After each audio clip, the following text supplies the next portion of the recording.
I want to welcome everyone to this another edition of Get to Know the Candidate.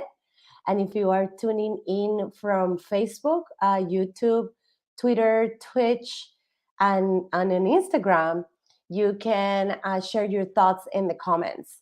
I try to do my best to bring in all of your questions, but sometimes we don't have enough time. Sometimes we get a little out of topic here. So bear with us. Gina is here, and I couldn't be more excited to be talking to her, especially in this moment where our nation is really suffering so deeply once again from gun violence. But first, yes, let me lower my volume here on my phone, and then there is Gina. Thank you. Hi and welcome. Hi, can you hear me? I can hear you perfect here. And folks that are online, please let us know if you can hear us well. I've been meaning to interview you or just to share this space to get to know you better. So I want to thank you so much for taking the time to do this, because I know you're like in the campaign trail. So that's Yes, not we're that's in the not home something stretch. that you do every day, and it's not something that it just kind of happens. So welcome and thank you so much for being here. Yeah, thank you for having me. Yeah, so I usually start by asking by asking you to just introduce yourself to my community. And some people might be big fans of yours already and know a lot of your history. But if you can tell us about your upbringing and who you are, what you love to do, and introduce yourself to the broader community here on social media. Absolutely. Again, I'm honored for the opportunity to speak to your community, our community, right? We're all community. So, my name is Gina Viola. I was born in New York, actually, and my parents moved me out to the desert, Yucca Valley, to go to Mm. high school. It was a big culture shock. From there, I made my way to UC Riverside. And as soon as I graduated, hit the road for LA, and I've been here ever since. So I consider myself an Angelino since I've lived here my whole adult life now. I have two public school children, teenagers in LAUSD, and I am a business owner, 25 years. I own a staffing company, a staffing agency. Bless you to my business partner who has given me this time to run for mayor. Big shout out for small businesses out there. If you're a small business owner, this is for you. Exactly, exactly. And then I'm a community organizer and activist. And that's actually what brought me to this place of running for mayor. I've been very deeply involved with a couple of different organizations, most recently, White People for Black Lives and Street Watch LA. And through these experiences, the last several years, I've just realized that our city needs a drastic change. Our city needs an interruption Our whole into the nation, status for that quo. matter. Jesus. Our nation, absolutely. So here we are running for mayor, and we hit the ground running. We filed to run on the last day because I had hopes for one of the candidates running. I truly did. And then the platform started to come out, and it became very clear to me that the status quo was not going to do anything other than the status quo. And I worry that our city, what it will look like in 5 more years if we just continue down this same path. So yes, on the last day with no campaigning, I used to be one of these people who would say, "Oh, these campaigns are so long. Why do you have to do it for 2?" I absolutely know why now. I mean, I'm calling it 3 months of mayhem because that's exactly what it's been. And I'm just now getting good at running, right? I'm just now getting good at being a candidate, and we're in That the is home definitely a stretch. learning curve. Oh, yes, yes. And I'm so grateful to the folks in my life who've shown up in such capacities to, one of them quit their job, right? Stacy, who runs our Instagram, quit her job. Erica has jumped off of other campaigns to give her all to this one. Jan Williams down in South LA is holding that down. So we've got these folks who've come out of truly, truly the grassroots places in my life to make this a reality. Yeah, absolutely. And just to educate folks that are watching here, the mayor of Los Angeles, the mayor of the city of Los Angeles holds so much power, but it's also shared with the city council. And in fact, compared to other cities like New York and Chicago, we have what they call a weak, kind of mayoral power leadership, like, kind of a structure, because the city council really holds a lot of power, which is Mhm. interesting that in Los Angeles, we only have 15, city council members for Right. a city of 4 million people. In New York, they have 52, in Chicago, almost also that much. So we have a lot, ahead of us, to really share and distribute better power. But if you can share with us, why you're running and why you think the mayoral office is compelling to you. Yeah, so I hear this a lot about how we have a weak mayor. And I think that's because that's how the mayors in this city have chosen to use their lack of Hmm. power in a very weak way, right? One of the most pressing things that the mayor gets to do is present the budget, right? The Yeah. mayor presents the budget every year. And that's why I'm running for mayor, because I want to implement the people's budget of Los Angeles. If you are from Los Angeles and watching this on any platform, please go to the peoplesbudgetla.com survey and take the survey. This is the jumping off place for us to determine where you want your dollars spent. Right now, the way it's been, the mayor has just presented a cookie cutter budget that looks very similar year after year. Truthfully, the only line item changing and growing has been the LAPD's line item. We'll get to that, I'm sure, later. Yeah. Um, but part of the people's budget is having participatory budgeting sessions in each of the city council districts with the city council member present.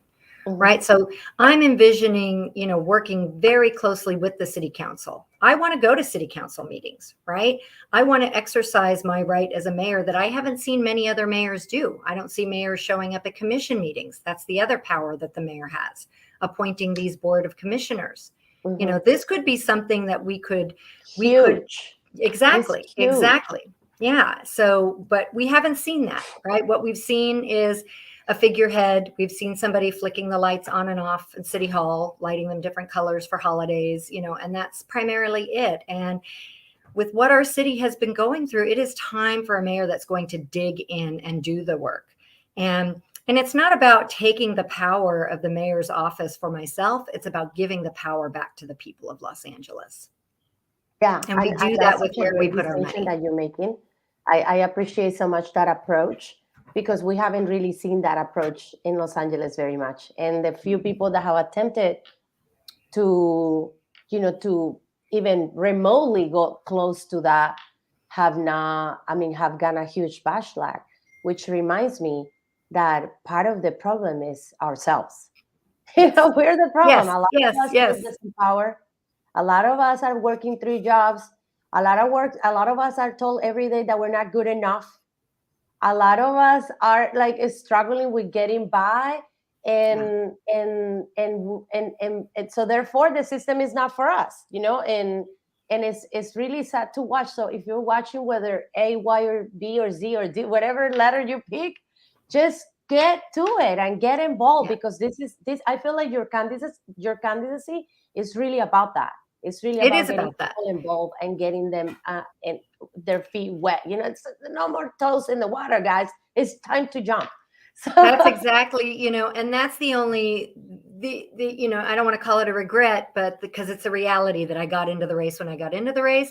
But if we had gotten in a year earlier, I would have had a year longer to connect with young yeah.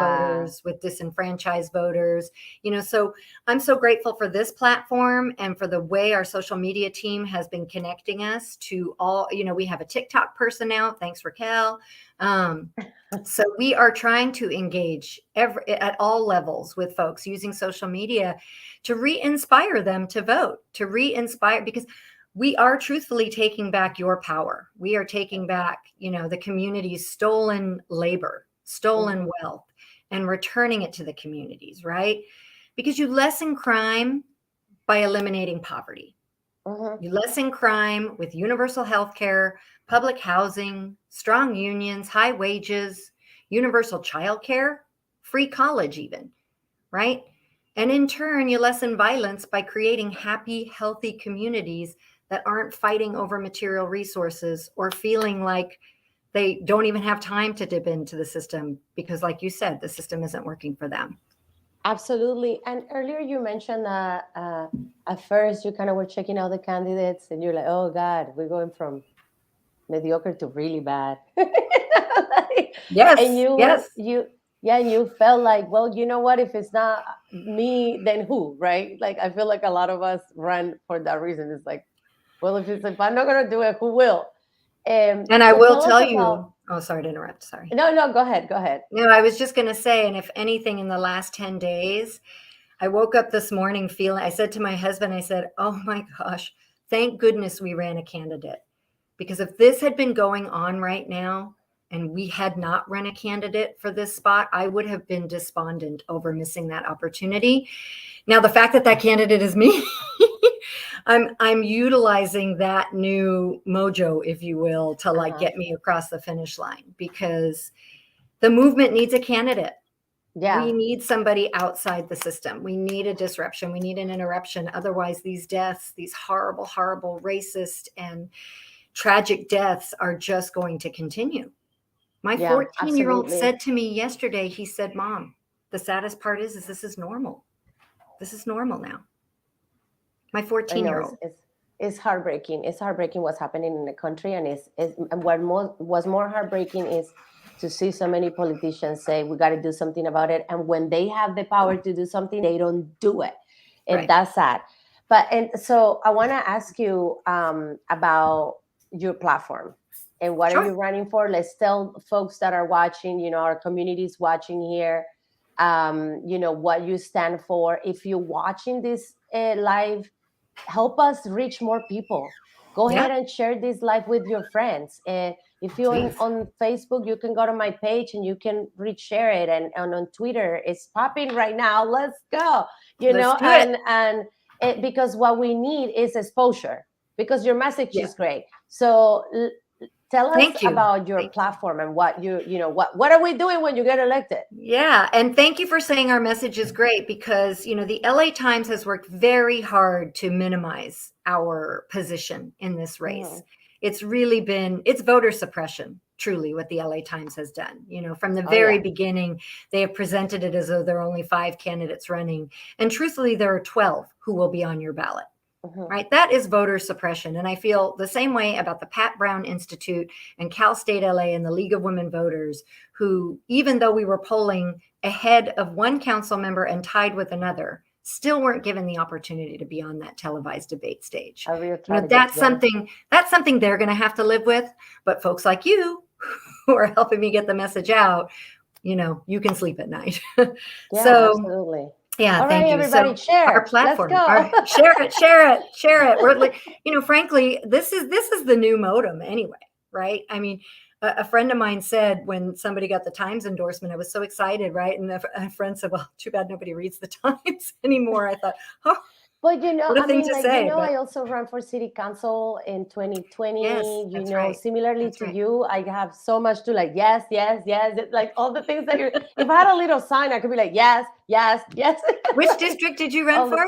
I ran for District 10. I ran Oh, and a 10. Okay, pool of yes, folks, yes, yes, Marily Thomas, Grace Yu, yes. like a Grace, lot of other you, folks yeah. ran too. Mhm. Wonderful people. Some of them, not all of them.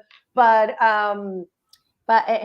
Shani Martinez ran with me too, and he was wonderful. It was hard to be his right, like like he's against him Yes, because we were so yes. aligned in so many things. And but But it's I nice to hear have you a friend about on the we. campaign trail. Oof. I know. Well, I feel you 100% that we need to get savvy about our people in placing them on this, pushing these ideas to them early enough so that we can run early enough. Because what happened, I had the same thing. I was like, oh shit, I'm gonna run, and then it was like 6 months later. I'm like, like I mean, so you just don't have enough time to develop, and also because Yeah, the establishment they know what they're doing. they do. And they do. And, the LA Times editor introduced himself to me on Friday night after the KCRW LA Times debate. And I used the opportunity to say to him, you cost me my ability to get matching funds. Like, you hampered my ability. I mean, it was going to be such a long shot to do it in 3 months as it was. But can you Right. imagine if we had been listed as a top mayoral candidate when we started polling higher than 2 city council people, or city council and a city attorney who'd been running for a year and a half, almost 2 years? And who Mike had Fuhrer ran for 2 years. experience. who had have been in the experience mix, and who have dropped been, out. yeah. Shame on them. Everybody's like, isn't that great they dropped out? I'm like, no, it's not. Their names are on the It's ballot. a waste of resources for us taxpayers too. It's a waste of the, I feel for CD15 needed a city council person who was present the last 2 years. And they certainly, not that he would have been great if he was present anyway, but that's another story. So Yeah, I know totally. I Okay, digressed so your way far away from platform, our let's do platform. it. Your Okay, platform. let's do it. Let's do it. So we are a people's budget candidate. And there are some things to establish off the bat, like housing is a human right, right? Once we determine that housing is a human right, we can put forth housing first policies to really tackle what we've got going on here in the city. The houselessness crisis, 60,000 people sleeping on our on our city streets in the wealthiest city is abominable. It's unforgivable. Frankly, it's a human rights violation, right? We need to do something about that in the immediate. And we don't need to use the police to do it. We need to do it in a humane way. We need to get folks into good transitional housing while we have housing first policies, because once we determine housing is a human right, we will be able to house folks. And that's why we've never gotten far with this situation. But, the other housing crisis is tenant protections. This is a renter city. Los Angeles is a renter city. And 75% of the rental market right now is owned by big corporations and big landlords. And we know when big corporations get involved, it's not going to be about the tenant and the tenant's rights. Tenants right now don't even have the right to an attorney when they're facing an eviction. I've talked to folks in the Valley who are living three families to an apartment, all of the adults working 40 to 60 hours a week, and they are facing eviction. They are on the brink of eviction, right? This city has got to make some significant inroads with tenant protections and rent control. And also wages. My platform, and this is very spicy and dicey, calls for a $39 an hour minimum wage, what I'm calling a living wage, not a minimum wage. But do the math, right? Housing costs have exploded. Wages have remained stagnant. What's going to happen? Exactly what's happening now. So we need to lower housing costs. We need more affordable housing. We need tenant protections, and we need to rise the minimum wage. And big corporations can pay $39 an hour. The fact that they're not paying $39 an hour is wage theft. Wage theft. Folks who are making $15 an hour, that's wage theft by big corporations who, maybe they won't be able to vacation on Mars or the moon anymore, although they probably still will. But they need to be paying that. Right. And then we need to implement a way to subsidy small business so that they can pay it, in the like a form of universal basic income, really. But it's a payroll subsidy, right, for businesses that are smaller and can't quite afford the $39 an hour to start. And this whole, incremental stepping it in is another reason why we're here, right? Like we fought for $15 an hour, and it's just now happening. I know. And 15 it has a bunch of provisions that some people can. Yes, so many get around it. They totally get around it. And, and I own a staffing company. So folks have said to me, oh my goodness, you're going to pay $39 an hour? And I'm like, absolutely. And because I'm a staffing, because most of my clients are big corporations.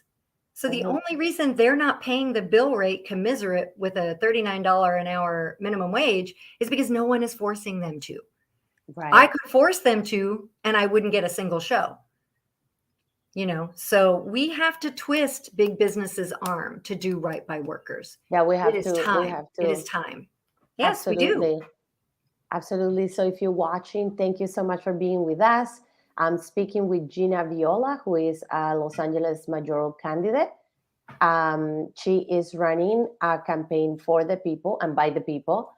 And we have been learning about her history, her story, her personal, struggle, why she's running, and about her platform. So if you have any comments or questions, you can please join us online by sharing your thoughts and your questions in the comments. All right. So one of the things that I wanted to touch with you is, you had there was a poll out, and you came out a one percenter. Like you came out like the one percenter, Two. a two Was, percenter, a didn't I two get to two? percenter on the polls.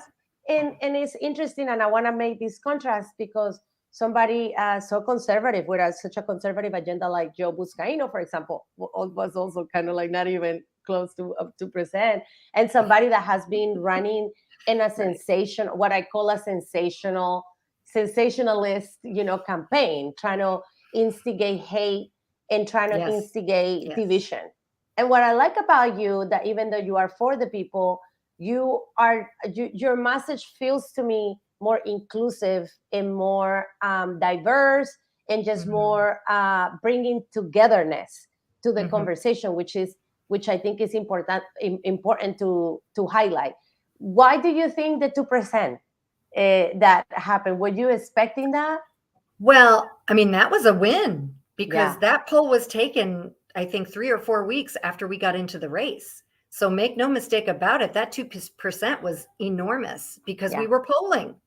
Um, a good friend of mine who's in politics, works for a city council person now, he said, Gina, even if you just run on straight up defund the police, you're, 5%, you'll get 5% of the vote. Yeah. So all this time I've been thinking, okay, we just need to get to 5. So to come out of the gate like that with the first poll and be at 2%, was really a tremendous win. So much so that another candidate running against me, Mel Wilson, when we saw each other again, I mean, I can't even tell you with what glee he congratulated me, and he's run for, I don't know if he's run for office before, but he sat on the Metro board many times, but Yeah. he's making a big run for mayor. And he was like, this is tremendous. Like, this is tremendous. And we really thought that meant we would be on the debate stage. I really thought I was like going to have to beg somebody to give me some proper debate training because we haven't raised any money, so I can't pay anybody to do it. But yeah, I mean, that really was it made us legit, which is why I have such an issue with the mainstream media refusing to list us that way. Yeah. Right? They do when it suits them, right? When they're hosting a debate at KCRW LA Times, then they will call me the top mayoral candidate. But for example, just this week, LA Times had an article out on transportation. I was interviewed for 45 minutes by a reporter on transportation, right? My plans, everything in and out. The article comes out and it talks about the 3 top candidates, right? Bass, Kevin De Leon, and then Caruso, who wasn't prepared to give an interview. I believe that's what I think it says. I'm not ready to speak on the record about this at this time. But instead of him being a footnote, they give him a whole paragraph of what they think his transportation platform will be. And then I'm a footnote at the bottom with Mel Wilson, right? We each have a couple of Who were sentences. prepared and who were ready and willing. Yeah. So it sits in the psyche of voters when they look at the Times and they see that. They see, oh, that's still not a viable candidate. And frankly, I love somebody tweeted this out and I love it. I keep retweeting it. She's like, I don't know why we keep saying Gina's not a viable candidate. If you effing vote for her, she's a viable candidate. Yeah. At the So, end of but the there day. is, yeah, but there is such a holding on of the general public to this idea of viability, right? And why would I? In fact, many of the endorsement interviews that I was on, that was a big question for them. Like, yeah, but are you viable? Like, is this endorsement going to go This to a good viable place? And thing I'm has like, to go. if Oh you my God. vote for me, I'm viable. I was on one. Listen to this. I was pre-interviewed to be considered to be on a debate stage Mhm. with a group. And that was something they went on and on about, like this whole idea. And then at the end, I was on with them for like an hour and a half. They grilled me about many things. So they were like, we're not saying you're going to lose, but if you do, like, how do we keep in touch with you so we can work with you? I'm all, if you like what you heard, make me mayor. Like, I don't know what to tell you, but I just But spent an hour and a half telling you what I want to do with you for this city, but right? Because these Gina, were this is nonprofits. again the influence of the money in politics. Yeah. This is again how the insiders and the people that have more resources get to control the narrative. Yep. We have, Caruso. I have actually never met him in person myself. I have heard and I have read about who he is. As many of you know, I deeply care about, besides many other things, is the environment, or Mm. my expertise is the environment. Environmental justice. And here we have the second largest city in the country, with the sixth largest economy in the world, and we have someone that is going to call Leonardo DiCaprio to find out what his environmental agenda is for Los Angeles. He doesn't Okay? have the That word climate on his website. Still. nothing wrong with Leonardo DiCaprio, okay? This isn't my point here. My point is that there are real organizations, activists, organizers, people working in the intersectionality of climate justice and Right. social justice and racial justice Right. and indigenous rights Right. that have never met with this person that is getting so much airtime. I cannot open my computer without seeing something about him. But again, this is about curbing the money in politics because he can pay for it. Right. And Well, that's this and is that's my so hope. My hope is that this campaign is going to blow the lid off of that, right? What we have managed to do with $40,000. Aura, we have raised $40,000. all right, guys, get to $40,000 and it. we are in The third link is place. in the screen. And, Hold on, let me put the link in the here too. You all and need we're to in third donate place. $10, $20, $25. Those Exactly. lattes need to wait. Donate to Gina. We need Jesus more Lord. yard signs. We need a few Facebook ads. There's, definitely, there folks on the candidates on the campaign definitely want us to raise more money. But I want to make a point of what we've managed to do when people really want you to run, right? When the people really want you to run, they can make a campaign happen. And I hope this paves the way for publicly financed elections. I don't know if you've looked into democracy vouchers, but they Yes, are I'm a big amazing. supporter. Yes. Yes, me too. Me too. I mean, I feel bad because they talked to me about a year and a half ago about all that. And then I was like, yeah, I'll help you when the time comes. I'm like, not right And now. the time is now. The time is now. But I definitely signed on as my campaign for mayor and explained why, because, these democracy vouchers, we should talk about this. This is really cool. They're doing it, I believe, in Seattle. I don't know if it's a city, Yeah, it's they somewhere in already done it Washington. in Seattle. We have a But big, it's big, giving big people things coming up. a huge buy-in to vote. You get sent these vouchers. Every single person in the city gets sent these, like, I think they're $25 vouchers, if I So it remember. depends. We're aiming Yes. for a hundred Okay. dollars for Okay. quality. Yeah. But even 25, you get five $25 vouchers to contribute to whatever campaign speaks to you. Like, what an incredible buy-in. In fact, that was the other thing about raising the money, that lots of other candidates who came before me were like, Gina, you want to get people donating because then they're going to vote for you if they donate for you. Because I was like, we just need voters. We don't need donors. They're like, you have to make that connection. And democracy vouchers are doing that. Like, that's Hmm. what an incredible way, beyond these just ridiculous mailers that everybody's being bombarded with, and these different, and these YouTube ads and everything else. Like, that's yesterday. That's yesterday's politics. Tomorrow's politics are social media right here, what we're doing right now, these democracy vouchers, publicly financed elections. And I'm going to say it right now, bye-bye two-party system. Like, that's, Absolutely, absolutely. And the other way to campaigning is through your voice. Go ahead yeah, and talk to a neighbor and tell them why you care and why you're voting for Gina. yeah. What is it about her? Share your own personal stories. It's so powerful when you get to do that, and when you get to encourage other people. There's so many people out there that don't even know that we're in elections right It's now. true. It's true. People were like, oh, is Garcetti running again? I'm like, no, he's not. I'm not running I against know, Garcetti. one My hundred neighbors, percent. my neighbors are the best. When I talk to my neighbors, I'm like, I'm running for mayor. And they're like, mayor of what? I'm like, mayor of Los Angeles. And they're like, what? No. I'm like, yes, your neighbor's going to be mayor of Los Angeles. Can I put a sign in your yard? Right. So and to your earlier point, right? Folks are working so hard just to keep up, right? Folks are working so hard just to have a 2-week vacation, just to have a day and a half on the weekend to relax. Like, we don't even give them enough to be able to dip into politics on the level that we have, right? I don't know what drives you or, what drove me, but like, I'm in it, and I have so many friends that say, I'm so grateful you're in it so I don't have to be, and you can just tell me what's important and what's happening. And I'm like, yes, but wouldn't it be great if you got into this with me too? We might actually Yeah. get some stuff done. So, Yeah, so absolutely. And so, a lot of folks, because this happens to me, and I would love to hear this from you too. What are your tips and your, what is your advice? But a lot of us have friends, neighbors that are beautiful people, that are great people. But as soon as you tell them defund the police, they're like, "Are you what? Are you one of them?" I'm like, "What do you mean I'm one of them?" So you always have to follow it up with the second part of that phrase, which is mhm, refund the people, mhm, right? mhm. And you have to remind them that we will defund education. We will defund mental health. We will defund drug addiction services.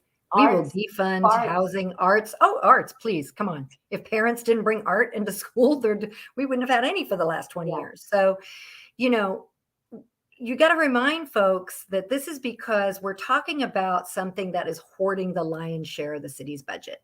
Mhm. We're not talking, and granted, we can talk about police brutality and all the other reasons that we need to do this, but strictly from a fiscal standpoint, right? Something whose line item has grown 52% in the last 10 years. The LAPD's budget has grown 52% in the last 10 years. And look at where our city is. Look at where our city Absolutely. is, I right? mean, People it's are a saying they toxic don't feel people. safe. And I'm going to tell you why they don't feel safe. It's not because crime is higher. There are little blips and spikes in crime here and there, but historically speaking, crime is at a historical low. If you look at a 20-year graph, crime is at a low. The reason people don't feel safe is because there are people living in our communities whose basic needs aren't being met. And And we have that to live is with seeing it every day. And sadly, we are less.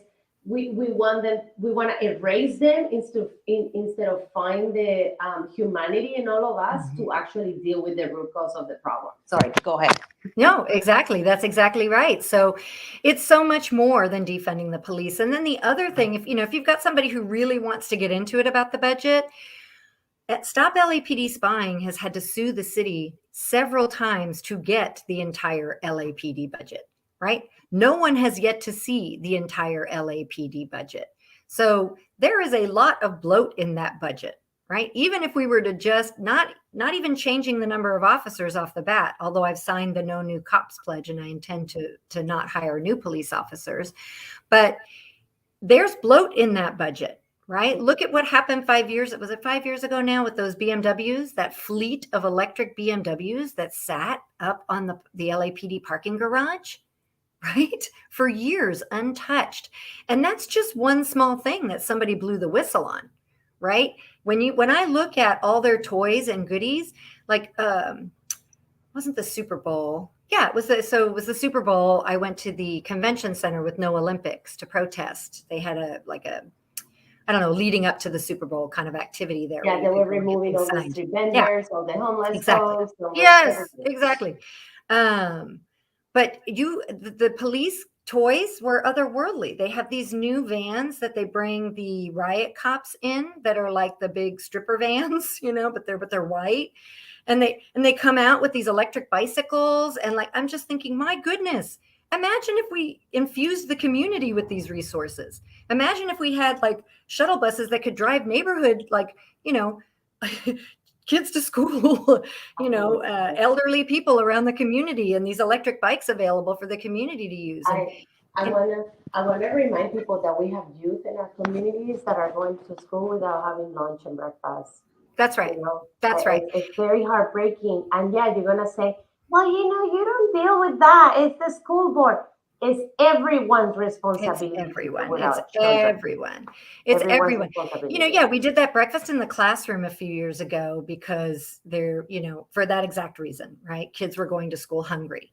And since COVID, obviously we had to get rid of that. But the interesting thing about that is there was a reason we implemented that in the first place. So like, why are we not discussing that again?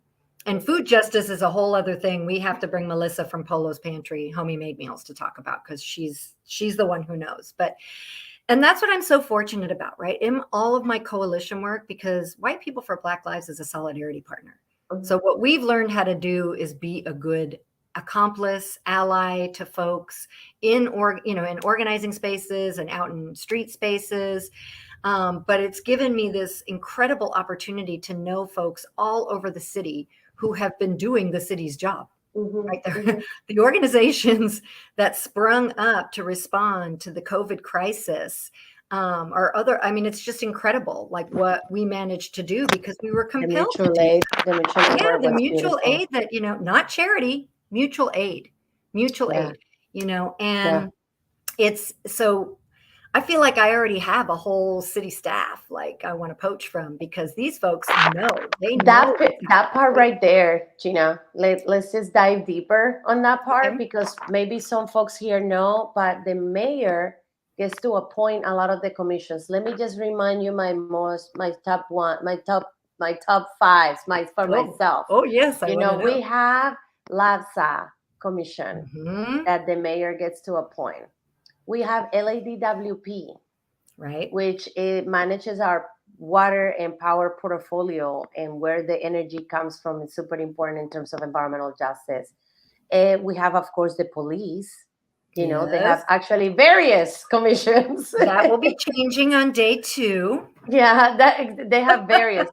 Another one that is incredibly powerful, and we don't really kind of think about it too much, is Parks and Recs. Yes. Think about all the open space, yes, the programming. Yes. At Ready to Help, my mutual aid, we have been advocating and working with our youth to open school play yards. They're playgrounds as community parks. Absolutely. Why not? Okay. Right. They get to Parks and Recs. Those are the folks who actually live in the city of Los Angeles. The folks who work for park. I mean, because 80% of city workers don't even live in the city of Los Angeles. That's a whole that's Parks a whole and Recs one that is creating crazy emissions. People driving back and forth. We don't have like trains that go to certain places, right? Or buses.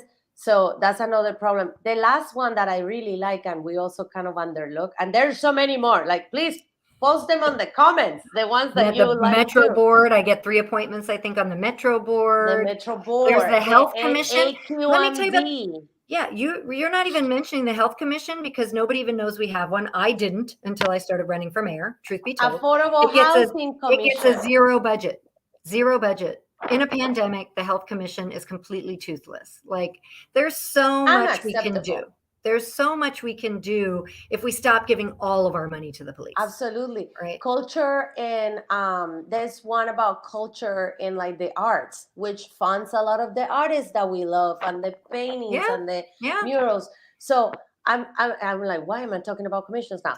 I remember now, because the mayor gets to appoint this. And to your point that you already feel like you have a whole team of staff, we could be, any of you could be the ones really sitting there and bringing this voice, because that's the issue too. Like, I was appointed by Mayor Garcetti to the LADWP commission, and that was a very controversial thing in my days, because I was like, I would have for the people, on my own right, on my own environmental stuff. Okay.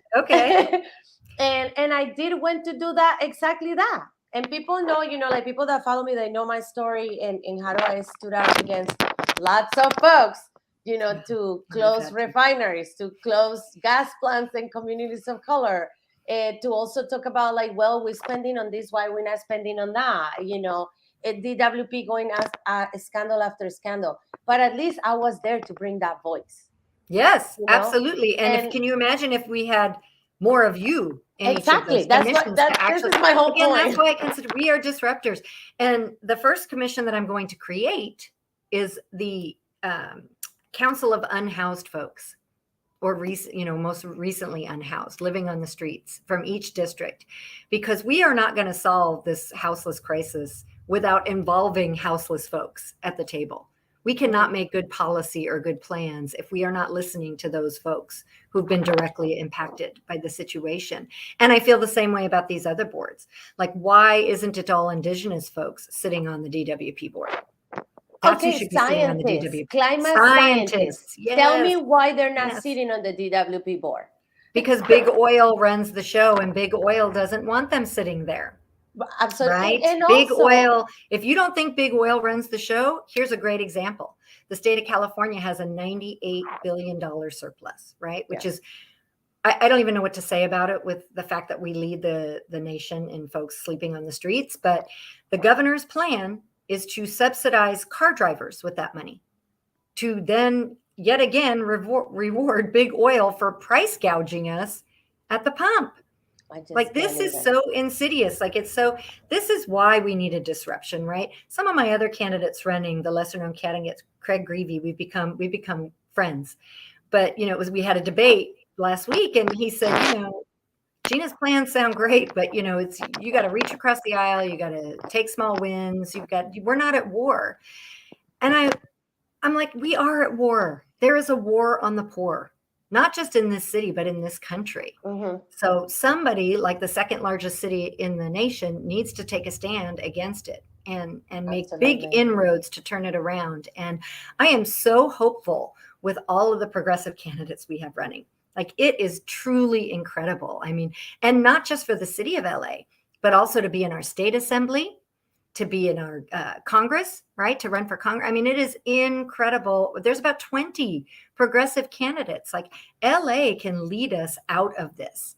LA can truly lead us out of this and lead us out of it quickly. We Yeah, just have to absolutely. elect those candidates. Don't just pick the person on your ballot whose name you recognize. Don't do it. Look for that progressive. Look for that progressive. Yeah, absolutely. And a big part of the problem is also how the system is set up to keep perpetrating the same problem. I mean, look, Mhm. we have a democratic state. The Democrats run the show. I'm in Yeah. the executive board, and I'm constantly bumping heads because the leadership is quite conservative. Oh, And they are Republicans in blue clothing.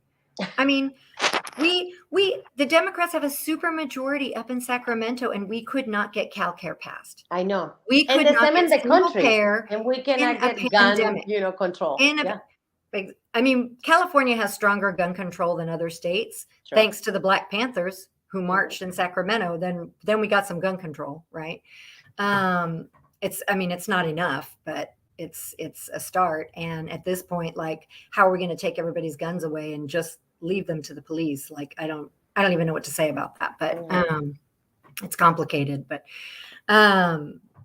yeah, the Democrats, relying on the Democrats to take care of us and turn us towards a system of care is tantamount to self-harm. They are not going to take care of us. They have shown that over and over again. What Nancy Pelosi just did in Texas, making sure that Jennifer Cisneros did not get in, is, and this is not the first time I've Heartbreaking. seen them do it, right? She's done this before. She's used her power to do this before. And it's really troubling. I mean, I'm surprised they all haven't shown up here to make sure I'm not going to be mayor. Well, I shouldn't say that. There's still time. But What is it? 10 more days? 15 days? What is? it's We're number days. 13 days. 13 days. There we go. 13 days. We're Yep. talking to Gina Viola, who is running for major. She's a mayoral candidate here in Los Angeles. She um she is just sharing with us some of her impressions about what's happening today in the country and in our city, the money in politics. Running for office is extremely hard, and I Yeah. mean, you're learning your own way. So everybody Yes. learns their own. What do you think is the most challenging part of running for office? I mean, honestly, for me, because I didn't have a big lead up, I think for me it's the emotional roller coaster I go through.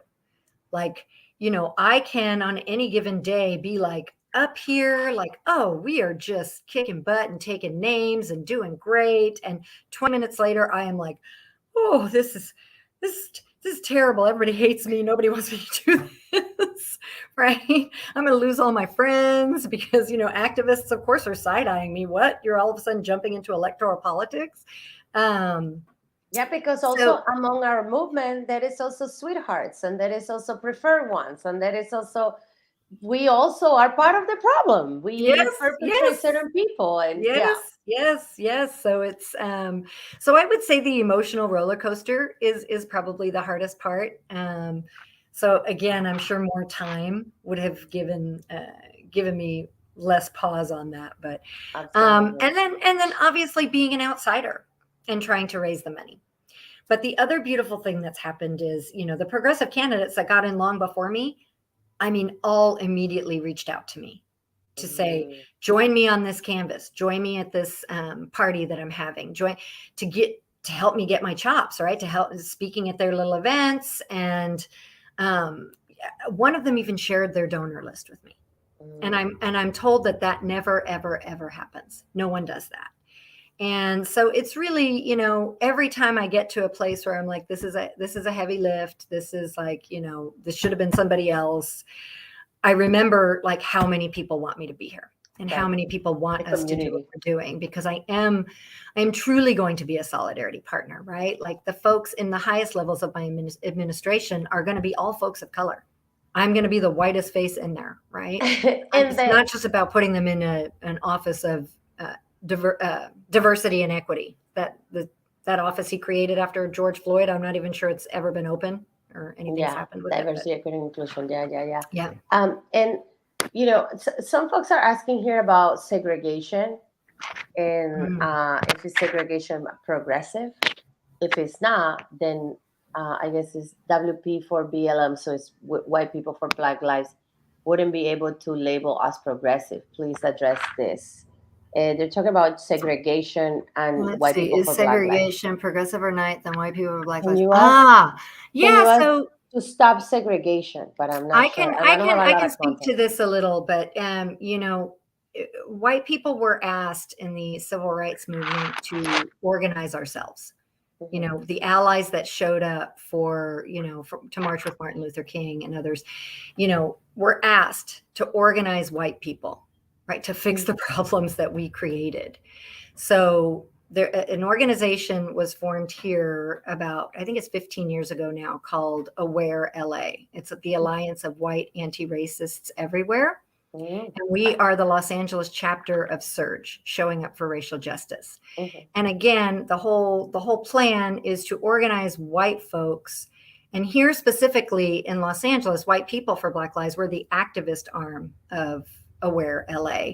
And our sole mission is to end white support for state sanctioned violence. So, what we're doing with the work that we do within White People for Black Lives is organizing other white people to stop participating in the white Hmm. supremacist Hmm. system. But what we also do is we show up in solidarity for our main solidarity partners. One is Black Lives Matter Los Angeles, and the other is Justice LA. And we show up when and where and how they want us to, and how Hmm. they ask us to. You take lead from them. So yeah, so it's an interesting dynamic to explain, because it is for white folks. It is a place for white folks, but it's a place for white folks to learn how to help dismantle white supremacy. Okay. Yeah. I Wow, hope that beautiful. helps. All right, so I hope that helped for Crash that is asking. He's an abolitionist, so So am I. that should that should say. Um, okay, so we're coming towards an end. I see a lot of hearts, a lot of comments in and out. I want to also ask, what are the most those moments that are so endearing. Running for office is so hard in so many ways. It's hard Mhm. for a woman. It's hard when you don't have a lot of money and you don't come from money. You know, it's Mhm. hard to just tell people like, well, why not me? Because people oftentimes have the ideas that politicians look in a certain way. Yes. Yes. White men with suits, and there's a lot of powerful people that don't fit that description, and then we need to also check our own biases and change that. That's right. But there are That's right. so many moments that are wonderful and that are beautiful and that you want to take forever. If you can maybe share with us some anecdotes or some moments that you love about, being a candidate and running for office. Mhm. Mhm. It has to be that, like, messages come at the exact perfect time. Mm-hmm. Like right when I'm just needing a little boost, somebody will send me a message out of the blue. My friend Arby Darian, he's our chiropractor. I was his first female patient ever because I met him in chiropractic school. And just out of the blue yesterday, he just and he lives in Pasadena, so he can't even vote for me. But out of the blue, he just texted me out of nowhere saying, I am so proud and I want you to win so desperately. And, you know, and I've gotten lots of those messages, and they just come at the exact right time. A woman who on the West Side, I didn't even know her. I didn't know her at all. But when we were gathering signatures, I'd said to my husband, I said, you know, we've lived here so long. Like, let's just give everybody we know one page. Like, we'll drive all over the city with these 100 pages of signatures. And, you know, so that was how we started our plan, because we had these 2 weeks to get these signatures. And she called and she's like, I'll take pages. And I knew her through other organizing people. But, you know, like, we were meeting the first time I was handing her signature pages. She kept getting more signature pages from me, and she just jumped onto our Signal thread for, you know, our campaign, and has been such a tremendous support. I mean, she's on another campaign. She has her own nonprofit, so she's way too busy to be doing anything with our campaign, as is everybody else, because we got in so late. All of my wonderful, wonderful people are spoken for on other campaigns already. Right. That happened to me too when I run. But but everybody's done the absolute most. You know, another story is like, when I was filing, because I filed on the last day, right? So I'm texting my friends at People City Council. I'm like, okay, I'm going to do this. Can somebody pick me up and take me to do this? Like, I just wanted somebody to hold my hand. They weren't getting back to me. I was like, oh, all right, I'm just going to go do it. I'm going to go by myself. I'm going to go do it. And then while I was there, they're like, oh my gosh, are you really doing it?